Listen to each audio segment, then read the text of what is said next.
માલમાં કોઈ વકીલ સુકાદો કરીએ કે મનો હોય ભલામણા કરાય જો મારા કાપડીના દુઃખ જાળવે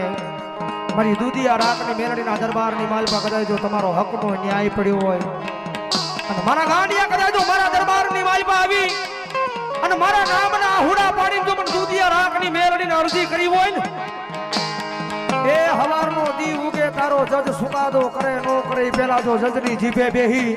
અને મારો હકનો ન્યાય હોય અને જો જજના જજમેન્ટ નો ફેરવી નાખું તેડી તો હું દૂધિયા રાખની મેલડી નો હોય